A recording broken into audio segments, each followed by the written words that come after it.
नमस्कार दोस्तों, मैं आपका दोस्त संजय सिंह अपने कॉन्सेप्ट क्लास में आप सभी का स्वागत करता हूँ।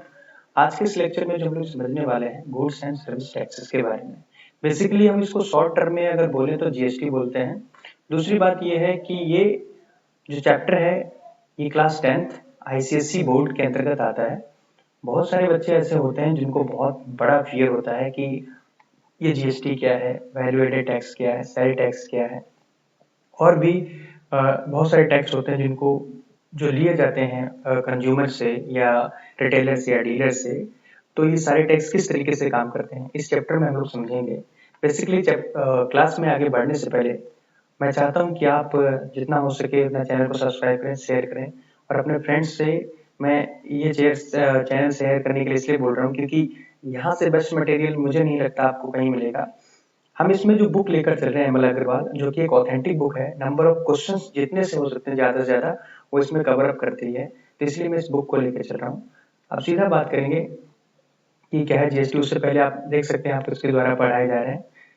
अब बात बात आती कि आखिरकार गुड्स एंड सर्विस टैक्सेस है क्या।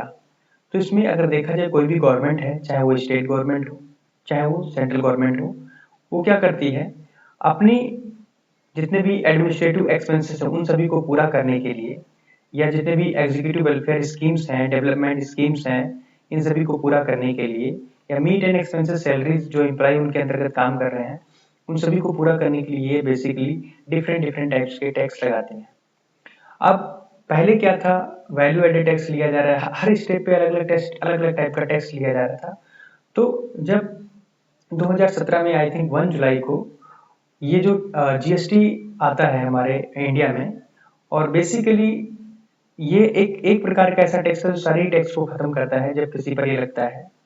तो वो क्या है, ये एक इनडायरेक्ट टैक्स है जो सारी ही मतलब बिताओं को दूर करके एक अच्छा सा टैक्स जो आपके यानी कि कोई आप जब कोई भी प्रोडक्ट को बाई करते हैं किसी रिटेलर से या आप सीधे होलसेलर से, तो उस पर कुछ परसेंटेज का जीएसटी लगता है, वो सीधा आपको उस रिटेलर को देना पड़ता है या उस डीलर को देना पड़ता है, क्योंकि वो भी कहीं से इस जीएसटी को पे करके आता है। तो जीएसटी का जो पूरा ढांचा है वो आगे मैंने एक लिस्ट में तैयार कर रखा है, एक बुक से लिया है, बहुत ही अच्छे वे में दे रखा है, उसको हम समझेंगे। In order to collect money, different governments levy tax on the sell goods within their respective territories. This tax is known as sell tax, यानी कि बहुत सारे डिफरेंट डिफरेंट जो यानी कि डिफरेंट स्टेट की जो गवर्नमेंट है वो ये क्या करती है, किसी गुड्स के ऊपर टैक्स लगाती है और इसी टैक्स को यानी कि खरीदने में या बेचने में लिया जाता है। तो उसको क्या बोलते हैं, सेल टैक्स। इसे हम लोग कभी कभी ट्रेड टैक्स भी बोलते हैं। फॉर दिस मूवमेंट जो गवर्नमेंट होती है, जो goods for sale one state to another, उस पर क्या करती है यूनियन गवर्नमेंट अपना टैक्स लगाती है। और इस टैक्स को क्या बोलते हैं, इस टैक्स को बोलते हैं सेंट्रल सेल टैक्स या सेंट्रल सेल टैक्स, जिसको सीएसटी बोलते हैं। और स्टेट के अकॉर्डिंग अगर देखा जाए तो उसको एस हाँ स्टेट सेल टैक्स बोलते हैं उसे। अब सारी चीजें जानने से पहले कुछ चीजें ऐसी हैं, बहुत सारे बच्चे ऐसे होते हैं जो बिल्कुल कोर माइंड वाले होते हैं, उनको ये नहीं पता होता है कि क्या है कॉस्ट प्राइस, क्या है सेलिंग प्राइस, क्या है, किस तरीके से प्रॉफिट निकाला जाता है, किस तरीके से प्रॉफिट परसेंटेज निकाला जाता है, लिस्ट प्राइस क्या है, डिस्काउंट कहाँ पर मिलता है, ये सारी चीजें इस लिस्ट में आपकी सारी क्लियर हो जाएंगी। बेसिकली बच्चों क्या होता है, आपका जो फर्स्ट आता है कॉस्ट प्राइस, एक ऐसा प्राइस होता है, ठीक है ना, जब आप कोई चीज खरीदते हैं किसी से, तो वहां पर जो आपको जितनी आपकी लागत आती है तो उसको बोलते हैं कॉस्ट प्राइस। सपोज करिए आपने आपने चाय बनाई या चाय बनी हुई कहीं से ली, तो वहां पर आपने जो उस टपरी वाले को, चाय वाले को जो 10 रुपए दिए, वो इस चाय की क्या है, कॉस्ट है बेटा, ठीक है ना। और आप चाहते हैं मैं इस चाय पे प्रॉफिट कमा सकूं, तो आपने क्या किया, इस 4 कदम चलकर किसी को 12 रुपए में बेच दी। तो 12 रुपए में जो आपने बेचा बेटा, ये हुआ क्या, आपका 12 रुपए आपका हो गया सेलिंग प्राइस, ठीक है ना। उसमें से आपने कॉस्ट प्राइस को निकाला जो आपका 10 रुपीज था, सी टोटल जो 2 रुपए निकल के आ रहा है वो आपका प्रॉफिट है। यही इस चीज को मैं यहाँ समझाने की कोशिश कर रहा हूँ कि सेलिंग प्राइस क्या है, कॉस्ट प्राइस। कॉस्ट प्राइस क्या है, it is the price at which trader by goods. ये एक ऐसा प्राइस है जहां पर यानी कि जो ट्रेडर होता है वो गुड्स को परचेज करता है, खरीदता है। The cost price is also termed as basic price. जो कॉस्ट प्राइस होता है उसको यानी कि जो कॉस्ट प्राइस होता है उसे बेसिक प्राइस के नाम से भी जाना जाता है। दूसरी बात, सेलिंग प्राइस क्या है, सेलिंग प्राइस को एसपी कहते हैं। It is the price at which trader sell goods, एक ऐसा प्राइस है जहां पर यानी कि ट्रेडर जो होते हैं गुड्स को सेल करते हैं विदाउट इंक्लूडिंग टैक्स, कोई भी टैक्स इंक्लूड नहीं होता है, सॉरी हाँ विदाउट इंक्लूडिंग कोई भी टैक्स नहीं होता। जो सेल प्राइस होता है वो क्या होता है, it is also called the sale price. Sale price selling price होता है उसे सेल प्राइस भी बोला जाता है। प्रॉफिट कब निकलता है, selling price minus cost price. और जब लॉस की बात आता है इसका मतलब ये हुआ कि आपका सेलिंग प्राइस कम हो गया is in the comparison of the cost price. इस केस में क्या होता है, आपको लॉस होता है। सपोज करिए आपने कोई प्रोडक्ट यानी कि मार्केट से 100 रुपए का खरीदा बेटा, और आपने उसको किसी दूसरे पर्सन को 80 रुपीज में बेचा, तो आपका कॉस्ट प्राइस कितना था बेटा, 100 रुपए, और आपका सेलिंग प्राइस कितना हो बेटा, यानी कि 80 रुपीज। तो इस तरीके से 80 माइनस, सॉरी कॉस्ट क्या निकालना है आपको, लॉस निकालना है। तो लॉस के केस में होगा, लॉस के केस में आपका आएगा एक मिनट यहाँ पे आते हैं। लॉस के केस में आता है आपका कॉस्ट माइनस सेलिंग प्राइस। तो कॉस्ट कितना था आपका 100 रुपीज, सेलिंग प्राइस कितना था आपका 80 रुपीज। जब आपने इसको सॉल्व किया तो आपका आता है 20 रुपीज। तो इस तरीके से जो 20 रुपीज हुआ क्या, ये आपका लॉस है। आपको कोई कह दे कि लॉस परसेंटेज निकालना, तो उस केस में आपको क्या करना पड़ेगा, जितना आपका लॉस आया बेटा, जितना आपका लॉस आया है 20 रुपीज, और सीपी कितना 100, उसको सीधा मल्टीप्लाई करेंगे 100 से, सीधा आपका 20% या जो भी आपका परसेंटेज निकल के आएगा, ऐसे प्रॉफिट परसेंट निकालेंगे। लिस्ट प्राइस क्या होता है बेटा, it is the price at which the article is marked, जिस प्राइस पे यानी कि जो प्राइस आर्टिकल के ऊपर मार्क कर दिया जाता है कि 2 रुपीज 3 रुपीज, मान लो पार्ले का एक बिस्किट है, पार्ले जी का 5 रुपए उस पर मार्क प्राइस बना दिया गया, हालांकि उसकी कॉस्ट 1-2 रुपए ही होती है। उसके बाद उसमें इंक्लूसिव ऑफ ऑल टैक्सेस करके उसका थोड़ा बढ़ाकर मार्क प्राइस बना दिया जाता है, और फिर जब उसे आप बल्क में लेते हैं तो उस पर डिस्काउंट भी मिलता है। तो इसीलिए जो लिस्ट प्राइस होता है उसी को आप मार्क प्राइस भी बोलते हैं, उसी को आप प्रिंटेड प्राइस भी बोलते हैं, उसे कोटेड प्राइस भी बोलते हैं। और इन ऑर्डर टू अगर देखा जाए, जब भी हम कोई भी ओल्ड स्टॉक सेल करते हैं तो उसमें क्या होता है, कुछ रीजंस के लिए तो शॉपकीपर उसको क्या देता है, कुछ परसेंटेज यानी कि सर्टेन परसेंटेज डिस्काउंट देता है ऑफ द लिस्ट प्राइस का एज ए डिस्काउंट। और this discount is always calculated on किस पर, लिस्ट प्राइस या मार्क प्राइस पे ही। यानी कि जो डिस्काउंट होता है बेटा, वो डिस्काउंट भी आपका सॉरी हाँ डिस्काउंट भी आपका मार्क प्राइस पे या सेलिंग प्राइस पे ही, यानी कि कोटेड प्राइस पे या प्रिंटेड प्राइस पे ही आपका फाइंड आउट किया जाता है। आगे बात समझते हैं। और computation of the sale tax कोई ज्यादा इंपॉर्टेंट बात नहीं है, लेकिन यहाँ पर एक चीज बहुत समझने वाली जरूरी है। बहुत से बच्चे सोच रहे होंगे कि यार हमारे में तो एग्जाम में क्वेश्चंस आते हैं और सर थ्योरी बता रहे हैं। तो मुझे एक चीज मैं आपको बोलना चाहूंगा, आपके एग्जाम में दो क्वेश्चन आते हैं। एक क्वेश्चन ऐसा होता है जो आपको सॉल्व करके दिखाना है, एक क्वेश्चन ऐसा होता है जो आपको ऑब्जेक्टिव टाइप का होता है। अगर आपका थ्योरी पोर्शन सही होगा तो बेटा वो यहाँ से हो पाएगा, वरना आपका क्या होगा, आपको आता वो क्वेश्चन नहीं हो पाएगा। तो मैंने दोनों ही पोर्शन को कवर करने के लिए मैंने क्या किया, पहले थ्योरी पोर्शन जितना भी हो सकता है उतना मैंने रखा है। उसके बाद मैंने क्या किया है, उसके बाद मैंने ये रखा है कि जो प्रैक्टिकल क्वेश्चन है, कि जैसे आपका जो एग्जाम में क्वेश्चन आ सकते हैं, जो पॉसिबिलिटी है आपके क्वेश्चंस आने की, उसको भी मैंने यहाँ रखा है। तो मेरे बच्चों आप थोड़ा पैसेंस रखेंगे और जरूर यानी कि लेक्चर को पूरा देखेंगे। मैं मानता हूँ इस लेक्चर के बाद आपको किसी भी लेक्चर को देखने की जरूरत नहीं है। तो देखिए अभी क्या है, सेल टैक्स। सेल टैक्स कैसे कैलकुलेट किया जाता है, sale tax is calculated on the sale price, यानी कि जो आपका सेल प्राइस होता है उसके ऊपर सेल टैक्स कैलकुलेट किया जाता है। सेल टैक्स जो होता है, जो सेल टैक्स आपका होता है, रेट ऑफ, ये कैसे निकाला जाता है, ये निकाला जाता है आपका जो रेट, जिस रेट पे यानी कि वो sorry rate of sale tax, यानी कि सेल टैक्स की कितनी यानी कि कितना टैक्स लिया जा रहा है, 18% या 12% या 30%, किस तरीके का मतलब टैक्स कितना परसेंट लिया जा रहा है। तो ये परसेंट हो गई आपकी सेल टैक्स की। आपका प्राइस कितना था, उसके किस प्राइस पे आप उसको बेच रहे हैं, अपॉन 100 करेंगे तो आपका सेल टैक्स निकल के आएगा बेटा। लेकिन अब इसी में से किसी ने कह दिया कि भाई मुझे मुझे सेल टैक्स नहीं, मुझे रेट ऑफ यानी कि सेल टैक्स की चाहिए, यानी कि सेल टैक्स की रेट चाहिए बेटा। ठीक है ना, आज दिवाली है, पटाखे बहुत तेज फूट रहे हैं, ठीक है ना, तो इस पर ज्यादा ध्यान नहीं दीजिएगा। दिवाली है तो हम सब बहुत मतलब उत्साह से मनाते हैं, ये बात आप सब भी जानते हैं।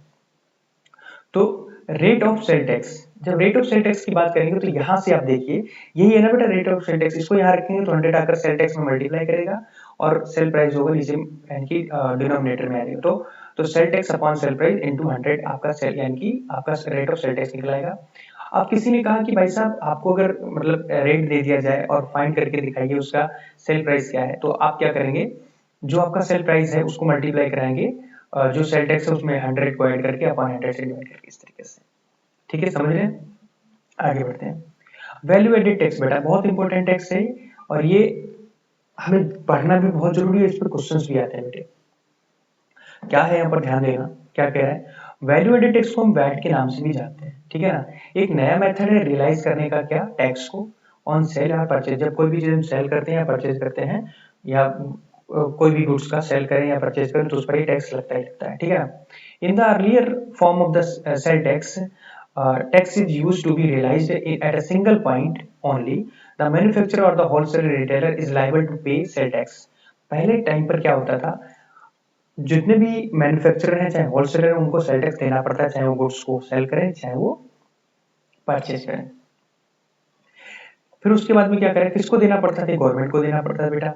बट द वैट सिस्टम अगर बात करें यहाँ पर, तो it the tax is realized by the government at every point from the manufacturer to the retailer. क्या होता है, आप जानते हैं बेटा, बहुत से बच्चे नहीं जानते होंगे कि होता क्या है। कोई भी चीज बनती है तो उसको मैन्युफैक्चर किया जाता है बेटा, क्या कहता है उसको, मैन्युफैक्चर। फिर उसको क्या होता है, एक डीलर खरीद के ले जाता है, ठीक है ना। डीलर उसको आगे डील करता है होलसेलर से, जो बड़े बल्क मात्रा में रख के बेचता है, तो उसको होलसेलर होलसेलर क्या करता है, उसको सेल करता है। फिर होलसेलर के बाद क्या होता है, रिटेलर आता है बेटा।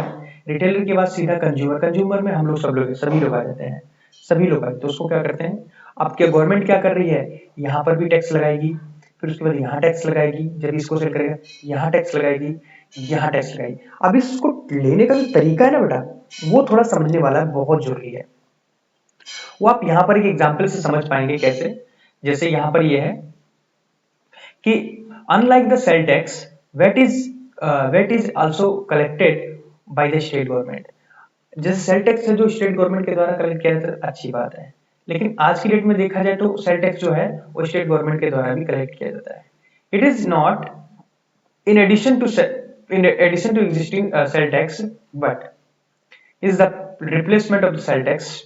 ये सब पढ़ने वाली बातें हैं, सब छोड़ दो यहाँ पर। अब क्वेश्चन वाली यहाँ पर आता है, अगर आप मान के चलें कि मुझे 10% सेल टैक्स देना पड़ रहा है बेटा, ठीक है ना। ये कह रहा है कि assuming the rate of the tax is 10% and trader purchase and a trader purchases an article for 800 rupees। कोई आर्टिकल है, वो एक ट्रेडर उसे परचेज करता है 800 रुपीज में। अब उसका 10% उसे क्या देना पड़ेगा, टैक्स के तौर पे। तो बेटा 800 रुपीज ये था, उसका 10% का मतलब ये हुआ 10/100। तो इससे ये कैंसिल हो गया बेटा। जब 8 की 10 से मल्टीप्लाई होगी तो आपका बेटा 80 हो गया। तो 80 रुपये आपका क्या हुआ, टैक्स के रूप में आया। तो कुल मिला के उसको कितना देना पड़ेगा, 800 प्लस 80। लेकिन उसने कहा कि भाई सर मैंने टैक्स दिया है, मैं चाहता हूँ इसे मैं थोड़ा महंगा करके बेचूं, मुझे प्रॉफिट हो। तो ये इसका क्या आया, 880 ये सेलिंग प्राइस के ऊपर, यानी कि इसको क्या मिला, ये इसका हो जाकर पूरा, सॉरी इतने का आर्टिकल था, उसने इतने पर उसका टैक्स दिया, तो इतना टोटल जाकर 880 उसका क्या हुआ, कॉस्ट आया टोटल उसको लेने का। फिर आगे चाह रहा है कि कुछ बढ़ाकर बेचो, तो उसने कहा कि मैं इस आर्टिकल को मैं बेचूंगा कितने में, 1150, ठीक है ना, 1150 में बेचूंगा। लेकिन उसने कह रखा था 10%, यानी कि आपको सेल टैक्स देना पड़ेगा। तो जो यानी कि जो टैक्स देना पड़ेगा वो कितना देना पड़ रहा है, 10%। तो 11, यहाँ देखना बेटा, ध्यान से देखो यहाँ पे 1150 है, इसका 10% अगर आप दोगे तो कितना होगा, ये 100, जीरो से जीरो, आपका कितना है 115 आया बेटा। तो ये आपका टैक्स आ रहा है। अब यहाँ पर बात आती है, ये जो 80 रुपीज किसने दिए थे बेटा, ये 80 रुपीज दिए थे उस डीलर ने, और उससे जिसने खरीदा था उसको कितने दिए, 150। तो कुल मिला के अगर देखा जाए टैक्स पड़ा कितना, मतलब गवर्नमेंट के पास कितना गया, वो पड़ा जाकर 115 माइनस 80 इज इक्वल टू 35। इतना रुपीस गवर्नमेंट को गया, ये टैक्स है वैल्यूएट। तो इसने यही कहा यहाँ पर, क्या कह रहा है कि अगर इसका इतना टैक्स आ रहा है, फिर उसमें जो वैट है वो कितना है, tax recovered on sale. Tax recovered on sale, sale पे इतना रिकवर हुआ, और tax paid on the purchase, जो परचेज किया था उस पर इतना। तो कुल मिला के 35 रुपीज जो टैक्स यानी कि पेड किया गया।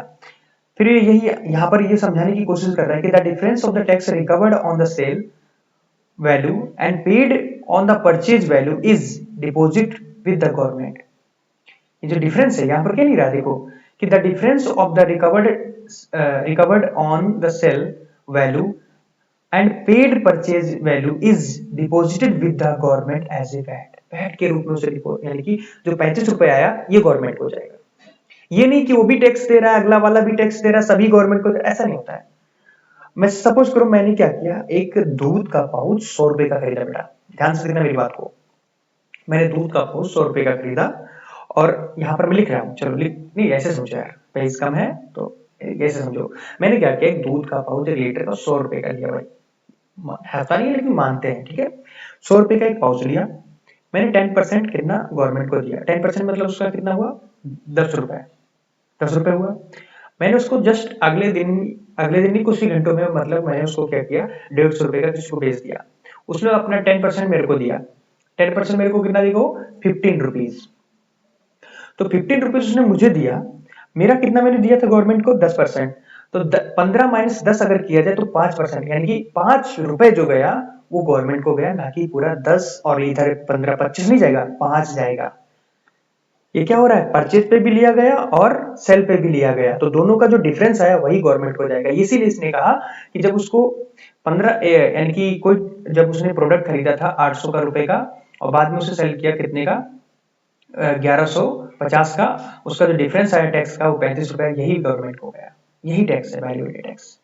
अब यहाँ पर एक कुछ समझाने की कोशिश करी है किसी मतलब राइटर ने, ये सरीना की बुक है, वहां से मैंने उठाया, बहुत अच्छा समझाया था, मैंने सोचा इससे बेहतर नहीं हो सकता और वहीं से मैंने उठाया इसे। क्या है ये, क्या कह रहा है कि एक मैन्युफैक्चरर है, उसने क्या किया, परचेज किया, हाँ उसने क्या किया, परचेज किया, कोई परचेज प्राइस उसका है 600 रुपए, ठीक है ना। और उसका यानी कि 10% कितना होता है बेटा, वैल्यू एडेड टैक्स 60 रुपए। फिर उसने क्या किया, उसको सेल बेच किया कितने में, 1000 रुपए में, और 1000 रुपए में उसको सेल किया तो उसका यानी कि किसको, यानी उसका सेलिंग प्राइस रखा उसने कितना, 1000 रुपए, और उसको सेल कर दिया और उस पर 10% यानी कि वैल्यू एडेड टैक्स पड़ा, तो इसका मतलब 100 रुपए उसका आया। तो 100 माइनस जो 60 इसका था, जो डीलर जो था उसका मैन्युफैक्चरिंग प्राइस कितना था, टैक्स कितना था, टैक्स जो मैन्युफैक्चरिंग पे जो टैक्स पड़ा 60 रुपए, और जो बेचने पर उसको पड़ा कितना, 100 रुपए, इसका डिफरेंस है 40 रुपए। यही हमें वैल्यू यानी कि वैल्यू एडेड टैक्स, यही मेरा वैट है।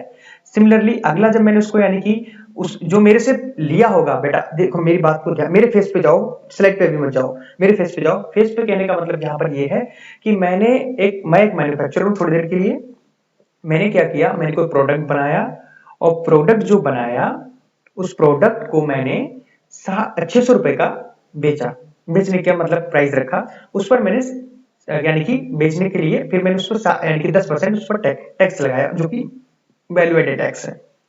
कोई डीलर आया मेरे पास, डीलर नंबर फर्स्ट, उसको मैंने वो प्रोडक्ट यानी कि 10% सॉरी उसको मैंने 1000 रुपए का बेचा और उस पर कितना percent GST value added tax लगाया, मैंने उस पर वैल्यू एडेड टैक्स लगाया 10%।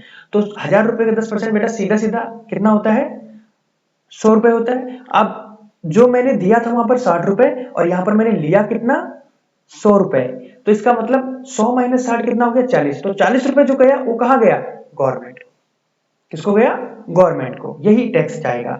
तो आप देखना है ध्यान से, जिसको किसी को अगर निकालने का पता नहीं कि कैसे निकालेंगे तो परसेंटेज, तो परसेंटेज ऐसे निकालते हैं। यहाँ पर देखना, मुझे 600 का निकालना है 10%, तो 10% का मतलब 10/100, ये जीरो इस जीरो से कट जाएगा, जब 6 करेगा 10 से मल्टीप्लाई तो भाई आपका कितना आएगा, 60 आएगा।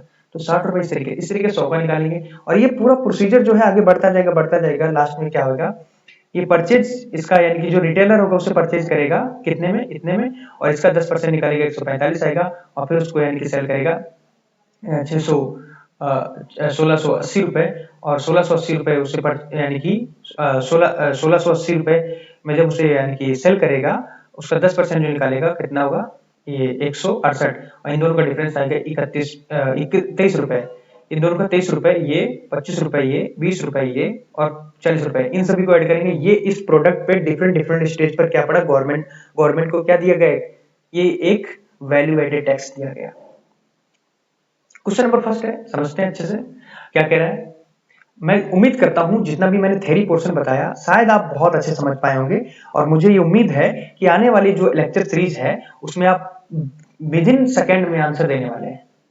तो इसमें हम लोग ये जो समझने वाले हैं, क्या कह रहा है कि एक आर्टिकल है बेटा, उसको उसको यानी कि 15,000 में बेचा जाता है, कह रहा है कि an article is marked at 1000 rupees, a dealer sell it to a consumer at 10% profit. कह रहा है कि एक आर्टिकल है, उसको उसका मार्क प्राइस कितना है, मार्क प्राइस का यानी कि मार्क किया गया है 15,000 रुपए, और एक डीलर जो है उस पर यानी कि कहता है सेल करता है इसको कितने, यानी कि उसका जो कॉस्ट प्राइस है इसका 15,000, और उसको जो यानी कि सेल करने की, उसको प्रॉफिट कमाने की सोच रहा है 10%।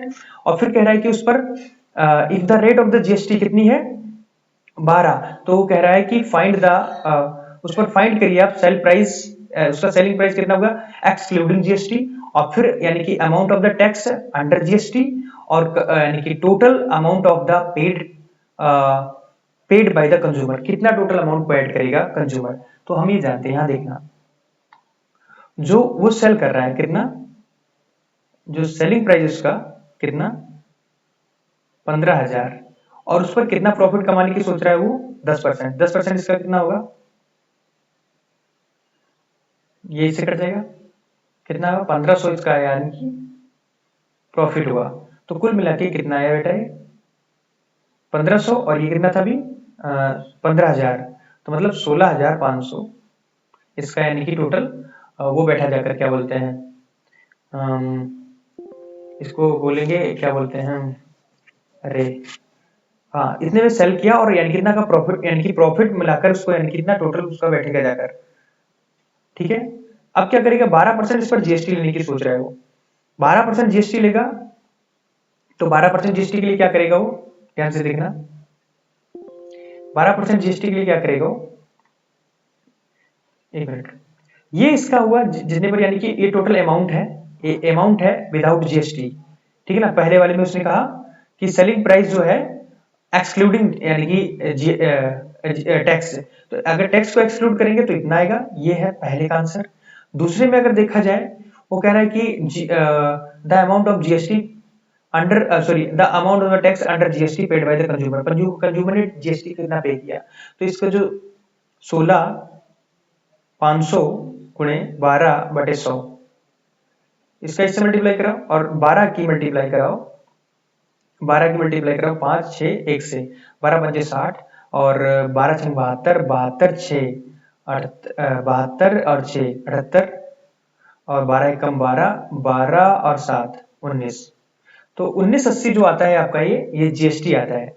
तो इसने कहा कि the amount of tax under GST paid by consumer, तो देखो ये जीएसटी के अंदर 900 यानी 1980 रुपए दे रहा है, लेकिन अगर बात आती है टोटल अमाउंट की, तो टोटल अमाउंट बनेगा आपका जाकर, टोटल अमाउंट बन रहा है आपका 16,500 प्लस 1980, दोनों को जोड़ोगे तो आपका आएगा 08 और 9 5 14 और सर यहाँ 9 5 14 और 1 6 7 7 1 8, कितना आ रहा है आपका 18,400, नहीं 18,400 कैसे आ जाएगा, हाँ 18,480 आएगा, इतना आपका अमाउंट आएगा, ये आपको पे करना पड़ेगा इंक्लूडिंग जीएसटी। अगला क्वेश्चन क्या है, एक बार देख लो, मैंने गलत तो नहीं किया, 19 सही दे, हाँ सही इतना ही आएगा। फिर कह रहा है कि अगला, a shopkeeper buy buy goods worth of 4,000, एक शॉपकीपर है बाई करता है बाई करता है यानी कि एक शॉपकीपर है वो बाई करता है गुड्स कितने रुपए में 4,000 में, और उसको सेल करना चाहता है कितना प्रॉफिट 20% प्रॉफिट कमाने के लिए, और कह रहा है कि टू ए कंज्यूमर, ठीक है ना, सेम स्टेट में बेचना चाह रहा है, मतलब इंटरेस्टेड की बात आ रही है यहाँ पर। अब एक चीज मैं तुम्हें बताना भूल गया, जब हम एक स्टेट से दूसरे स्टेट की बात करते हैं बेटा, one state to another state, तो उसमें उसकी बात वो होती है इंटरेस्ट, यानी कि हाँ inter GST sorry inter state की बात होती है। लेकिन जब हम एक सेम स्टेट की बात करते हैं, सेम स्टेट के अंदर ही यानी कि लेन देन कर रहे हैं, तो उसको बोलते हैं इंट्रा स्टेट। दो बातें यहाँ पर होती हैं, ये बताना भूल गया था मैं। तो यहाँ पर क्या हो रहा है, ये कह रहा है कि a shopkeeper by goods worth 4,000 and sell these at a profit of 20% to a consumer in the same states. If the GST is charged at 5%, find इसका फाइंड क्या करना है, first selling price of the goods, CGST SGST and then total amount of the GST. ठीक है, देखते हैं, आइए कितना है टोटल। पहले तो हम उसका ही निकालेंगे कि भाई साहब टोटल अमाउंट कितना बन रहा है उसको, जो सेल करने के बाद मतलब 20% प्रॉफिट कमाने के बाद कितना आ रहा है। इतने में तो उसने खरीदा, अब उसको जब बेचेगा तो कितने का हो रहा है, वो प्रॉफिट कमाएगा ना उस पे। तो यानी ये बेटा क्या है, कॉस्ट प्राइस है। कॉस्ट प्राइस कितना आया उसका खरीदने में, उसको 4000 रुपीज। जब कोई चीज आदमी कोई खरीदता है किसी से भी, तो वो होता है उसका कॉस्ट प्राइस। जब उसको किसी को सेल करता है प्रॉफिट लेके या लॉस होके, तो उसका होता है सेलिंग प्राइस। तो बेटा यहाँ पर ये इसका कॉस्ट प्राइस था। अब सेलिंग प्राइस का क्या होगा, एसपी इज इक्वल टू, ये था इसका कॉस्ट प्राइस सीपी, ठीक है ना। SP is equal to 4000 into 20 upon 100, this cancel from this. तो कितना हो गया बेटा ये आपका, आपका ये हो गया 800 रुपए। 800 हुआ। अब 800 हुआ तो इसका मतलब ये हुआ, ये इसका प्रॉफिट हुआ। अब अमाउंट कितना बनेगा जाकर, ठीक है ना। उसने कहा कि the selling price excluding tax of the goods. हाँ, तो अभी तो टैक्स पड़ा नहीं, अभी तो प्रॉफिट ही ले रहे हैं। तो 4000 प्लस, मैं एक बार मेरा फोटो ऑफ करता हूं, 4000 प्लस 800, तो टोटल कितना बना जाकर ये 4800 रुपए। ये आपका बना अमाउंट बेटा। लेकिन उसने कहा कि 5% जीएसटी पड़ता है। अगर मुझे खाली जीएसटी बोलता तो मैं निकालता, लेकिन उसने कह दिया कि सीजीएसटी निकालिए और आईजीएसटी निकालिए, सॉरी एसजीएसटी निकालिए। यहां पर आइए, बात ध्यान से सुनिए। तो बेटा जीएसटी होता है ना, अगर सिंपल बोलता तो हम लोग निकाल देते, लेकिन जब एसजीएसटी और सीजीएसटी बोलता है तो उसमें क्या होता है, आधा आधा बढ़ जाता है। तो C C G C G S T and S G S T, जो जीएसटी होता है वो आधा आधा दोनों में बढ़ जाता है। अगर ये आर है तो ये R/2 और ये R/2 दोनों में बढ़ जाता है। समझ में आ रही बात है। तो यहां पर कितना था 4800, 4000, पहले क्या था उसने बोला, पहले तो ये अमाउंट निकला है। फर्स्ट का तो आंसर ये हो गया 4800 वाला, क्योंकि इसमें एक्सक्लूडिंग टैक्स बोला, लेकिन अगले में सीजीएसटी बोल रहा है। तो सीजीएसटी के लिए क्या हो जाएगा, यहां देखना, सीजीएसटी कितना निकलेगा, 4800 में हम लोग निकालेंगे। 4800 का कितना, 2.5/100। ये तो भाई इससे कैंसिल हो जाएगा। अब देखो 25 की मल्टीप्लाई 8 से करनी है, तो 25 से कुछ 100 होता है, तो 200 हो जाएगा, 200 का 0 और कैरी 20 रहेगा, ठीक है ना। और 25 से कुछ 100 और 20, 120, ठीक है ना। 120 और एक के बाद पॉइंट है, मतलब कुल मिला के 120 आपका सीजीएसटी आएगा। और इसी तरीके से आपका एसजीएसटी भी आएगा, क्योंकि एसजीएसटी भी हाफ ही होता है। तो एसजीएसटी ये क्या हो जाएगा, ये भी आपका 4800 गुणे 2.5/100। ये 100 जो है इससे कैंसिल हो जाएगा, तो इसका जो आंसर आएगा कुल मिला के 120 आएगा। तो अब क्या कह रहा है, ध्यान से देखना। उसने कहा total amount paid by consumer, जो कंज्यूमर है उसके द्वारा टोटल अमाउंट कितना पे होगा। तो टोटल अमाउंट कितना हो जाएगा, टोटल अमाउंट जो होगा बेटा 4800 प्लस 120 प्लस 120, ये कितना हो जाएगा 4800 प्लस 240 हो जाएगा। और जब इसको ऐड करेंगे 048, 8 प्लस 2 10, 5 हो जाएगा ये। तो 540 इसका आंसर आ जाएगा, ध्यान से देखना। हाँ 540, ठीक है, 540 ही आ रहा है, ठीक है। मेरे पास बुक नहीं है, लेकिन मैं अदर चीजों से हेल्प ले रहा हूं। अगला अगला क्या है उसको ध्यान से देखते हैं, क्या कह रहा है कि क्वेश्चन नंबर 3 कह रहा है कि the mark price of an article कितना है 12500, ठीक है ना। A dealer in the Kolkata sells the articles to the consumer in the same city at a profit of 8%, if the rate of the GST is 18%, find, क्या find करने को बोल रहा है, the selling price of the goods. देखो ध्यान से देखना, ध्यान से देखना क्या कह रहा है, क्या कह रहा है, देखो ध्यान से। कह रहा है कि एक कोई गुड्स है, उसका जो मार्क प्राइस है कितना, वो कितना है आपका 12,500 रुपए। और कोलकाता में क्या करता है, एक डीलर जो है उसे सेल करता है उसी सेम सिटी में ही कितना परसेंट, ठीक है ना, प्रॉफिट, उस पर प्रॉफिट कमाने की सोच रहा है वो 8%, और उसका जो जीएसटी का रेट है वो 18% है। अधिकतर 18% ही लगाया जाता है बच्चे, ये इतना याद रखना। तो उसने कहा कि the selling price excluding tax, तो सीधी बात है, हम लोग जब एक्सक्लूडिंग की बात करते हैं तो एसपी हम लोग ऐसे निकालेंगे, एसपी इज इक्वल टू कितना है आपका 12,500 है इंटू 8%, 8% का ये कैंसिल हो गया। अब इसकी जब मल्टीप्लाई करेंगे तो आई थिंक ये 1000 आता है, क्योंकि 25 से कुछ 100 होता है, सॉरी 25 दूनी 250, और ये 8 टाइम्स है, इसका मतलब 1000 आएगा, ये हाँ 1000 आएगा। तो ये एसपी जो हो गया आपका 1000 आएगा, करके देख लेते हैं। 8 बजे 40, 8 दूनी 16, 16 4 20, 8 एकम 8, 2 10, हाँ यही आएगा। तो आपका आया एसपी बराबर कितना 1000 आया। ये आपका क्या है बेटा, ये आपका आया प्रॉफिट, सॉरी ये आपका 8% प्रॉफिट निकाला गया ना, तो ये प्रॉफिट आया बेटा, सेलिंग प्राइस नहीं। तो सेलिंग प्राइस जो हो जाएगा आपका एसपी, वो हो जाएगा आपका, सेलिंग प्राइस आपका हो जाएगा 1250 प्लस 1000, तो इसका ये कितना हो जाएगा टोटल बेटा, ये आपका हो जाएगा, ये आपका हो जाएगा 13,500, इतना रुपए हुआ है बेटा, इतना समझ में आ गया। अब उसने जो बोला था कि एक्सक्लूडिंग टैक्स जो होगा वो उसका सेलिंग प्राइस यही होगा 13,500। फिर उसने कहा कि उसमें आईजीएसटी बताइए, आईजीएसटी तो निकलेगा नहीं क्योंकि एक ही स्टेट की बात हो रही है, लेकिन इसमें सीजीएसटी और एसजीएसटी निकल सकता है, आईजीएसटी नहीं निकलेगा, ठीक है ना। तो अभी कितना हमारा ये आया, कितना था 13,500।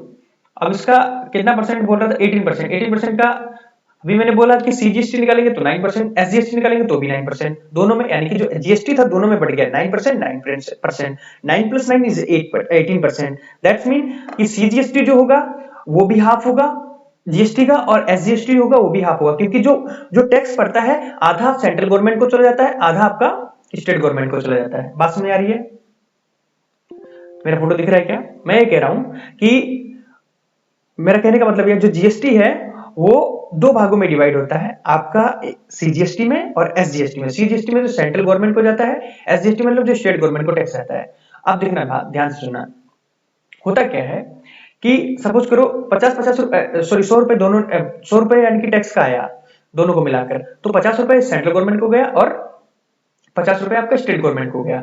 इसी तरीके से ये जो 18% जीएसटी लग रहा है इसका 9% सीजीएसटी के लिए लगेगा, ये सी का निकाल रहा हूं मैं 9%। तो ये डिवाइड हो गया इससे, जब इसकी मल्टीप्लाई करेंगे 9 बचे 45 और 9 के 27, 27 4 31 का 1 और 9 एकम 9, 9 3 12, यानी कि ये आपका आ रहा है 12-15।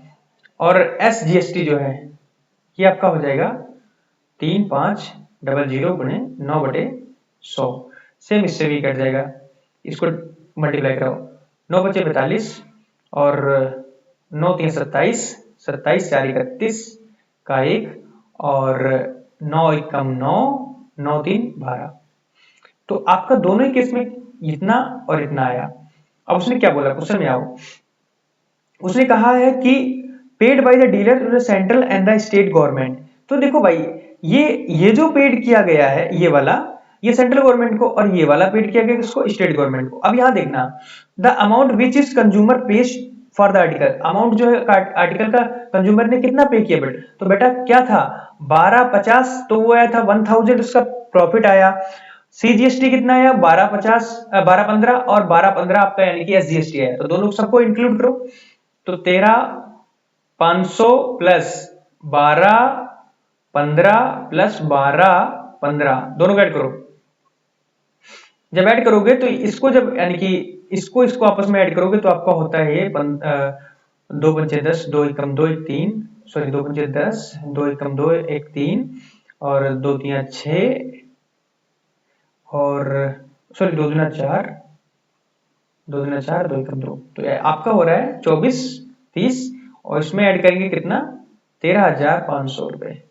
जब इसको ऐड करोगे तो कितना आ जाएगा 0 3 और ये आपका रहा 4 इधर और 5 इधर 9, 3 2 5, कुल मिला के इतना देना पड़ रहा है।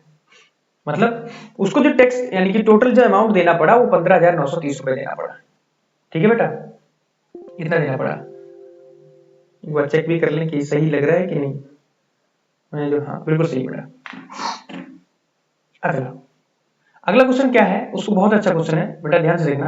क्या कह रहा है, एक शॉपकीपर है वो बाई करता है एक आर्टिकल को, ठीक है ना, फ्रॉम अ होलसेलर से, एक होलसेलर से, यानी कि एक शॉपकीपर है उसको बाई करता है कितने रुपए में, 2,000 रुपए में, सॉरी 20,000 रुपए में, और सेल टू कंज्यूमर 10% प्रॉफिट लेता है, और रेट ऑफ द जीएसटी जो है वो 12 है। Find the tax liability. ओहो राम राम राम। जब टैक्स लाइबिलिटी की बात करें बेटा ना, तो उस केस में आपको क्या करना है, टैक्स के ऊपर जो यानी कि जीएसटी है वो निकाल देते हैं, उसका लाइबिलिटी आ जाता है। तो पहले हम लोग क्या करेंगे, अब सबसे पहले क्या करेंगे, ये देखेंगे कितना यानी कितने में उसने परचेज किया। तो किस 20,000 में परचेज किया, ये इसका कॉस्ट प्राइस है। अब उसका जो क्या निकालेंगे, प्रॉफिट निकालेंगे। प्रॉफिट इज टू क्या हो जाएगा, 20,000 इंटू कितना परसेंट, 10% प्रॉफिट कमा रहा है, तो 10/100 इससे डिवाइड हो गया। कुल मिला के आपका 2,000 आपका ये आ जाएगा प्रॉफिट। ठीक है ना। अब इसमें ऐड करिए, इसमें आप ऐड करेंगे, अब जो अब हाँ अब जो आप ऐड करेंगे इसमें ये अमाउंट आएगा, ये क्या आएगा, अमाउंट कितना आया, अमाउंट आपका आ रहा है विदाउट टैक्स। अगर देखा जाए तो ये कितना आ रहा है, 20,000 है, 22,000 आपका यानी कि अमाउंट आ रहा है। और यही अमाउंट क्या आपका सेलिंग प्राइस है, क्योंकि आपने प्रॉफिट लेकर किसी को बेच दिया।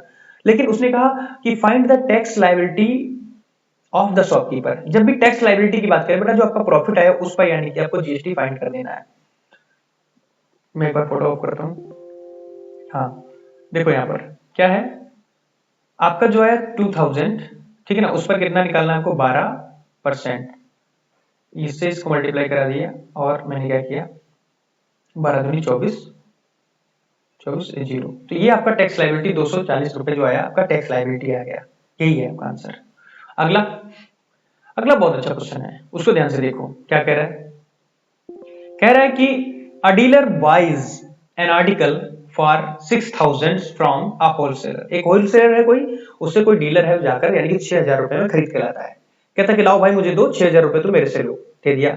फिर उसने कहा कि dealer sells the article to a consumer, और लाने के बाद उसने अपने पास नहीं रखा, उसने कंज्यूमर को सेल किया, कितने में, 15% उससे लाभ लिया, जो यानी कि जितना था उस पर 15% उठाया लाभ। If the sale are intra state, intra state का मतलब स्टेट के अंदर ही हो रही है, and the rate of GST is 18%। तो उसने कहा find input GST, input C GST, S input S GST.